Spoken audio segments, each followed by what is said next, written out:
20 साल बाद राज्य का रोड ट्रांसपोर्ट दोबारा रफ्तार पकड़ने जा रहा है। इंदौर, भोपाल, उज्जैन तीनों शहरों में रूट फाइनल, हजारों नई बसें और एक नया आधुनिक आईटीएमएस सिस्टम। मुख्यमंत्री डॉक्टर मोहन यादव की ताजा समीक्षा बैठक के बाद साफ है, मध्य प्रदेश की बस व्यवस्था अब एक नई पटरी पर दौड़ने को तैयार है।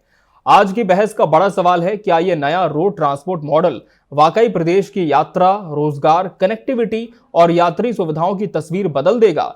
क्या पीपीपी मॉडल, आईटीएमएस सिस्टम और क्षेत्रीय कंपनियों की यह संरचना मध्य प्रदेश को देश के आधुनिक पब्लिक ट्रांसपोर्ट स्टेट की कतार में खड़ा कर सकती है? और विपक्ष के सवालों के बीच क्या सरकार की यह टाइमलाइन सही दिशा में बढ़ रही है? इन्हीं सब पहलुओं पर आज करेंगे गहन चर्चा। उसके पहले पेश है यह खास रिपोर्ट।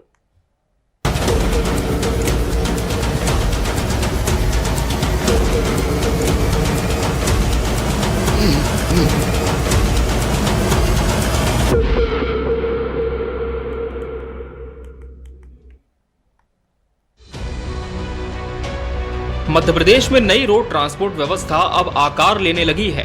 पहले चरण में इंदौर में 32 रूट, जिन पर अप्रैल 2026 से 310 बसें दौड़ेंगी।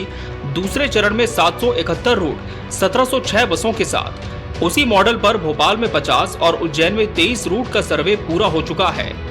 पूरे राज्य में 7 चरणों में कुल 10,869 नई बसों का संचालन प्रस्तावित है और इसका सीधा फायदा मिलेगा 8 करोड़ 21 लाख जनता को। मुख्यमंत्री डॉक्टर मोहन यादव ने उच्च अधिकारियों और क्षेत्रीय परिवहन कंपनियों के प्रमुखों के साथ पूरी तैयारी का विस्तृत अपडेट लिया। निर्णय हुआ कि 15 साल पुरानी बसें हटेंगी। परमिट का दुरुपयोग रोकने के लिए अवैध बसों पर कड़ी कार्रवाई होगी। नई ट्रांसपोर्ट टैक्स नीति और संचालन नियम कैबिनेट तय करेगी।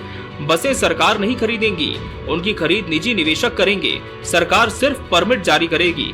हर क्षेत्र में स्थानीय कंपनियां और पूरे सिस्टम पर एक बड़ी राज्य स्तरीय कंपनी निगरानी करेगी। इंदौर 32 रूट 310 बसें।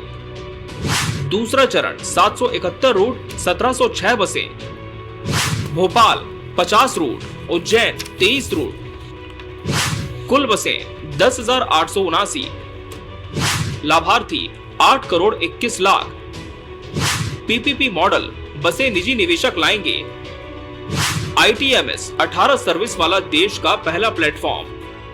तो अब गांव के अंदर जाने के लिए सरकारी बसों की आवश्यकता पड़ रही है। पहले बच्चों को तो मालूम नहीं है, लेकिन बड़ों को मालूम है। पहले राज्य परिवहन निगम चलता था, उससे लोग अपने मुकाम पे पहुंचा करते थे। अब मोटरसाइकिल से आना पड़ता है।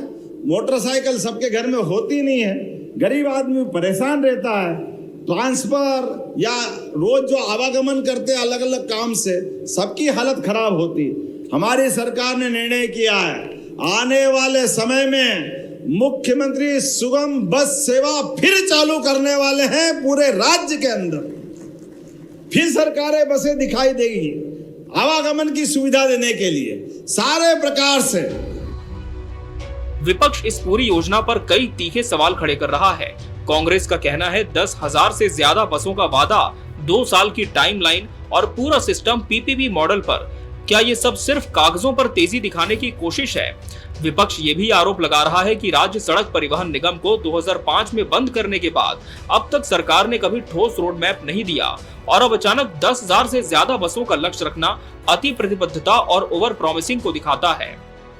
पूरे भारत में सबसे पहले सड़क परिवहन निगम, जो जनता का निगम था, जनता का ट्रांसपोर्ट का सिस्टम था, उसे बंद करने वाली भाजपा की दलालों की सरकार थी। और अब जो है उसी भाजपा के एक दूसरे मुख्यमंत्री के नेतृत्व में अपनी पीठ थपथपा रहे हैं कि हम पब्लिक का ट्रांसपोर्ट सिस्टम बनाने वाले हैं। एक आता है जो पब्लिक ट्रांसपोर्ट को निपटा देता है और दूसरा कहता है हमने पब्लिक ट्रांसपोर्ट बना दिया है। ये केवल हेडलाइन मैनेजमेंट का काम है, इसका जनता से कोई सरोकार नहीं है। अगर योजना अपने तय समय पर लागू हो गई तो मध्य प्रदेश आने वाले 2 वर्षों में देश की सबसे व्यवस्थित और टेक्नोलॉजी इंटीग्रेटेड पब्लिक ट्रांसपोर्ट व्यवस्था बन सकता है। Bureau report, TV 24 news.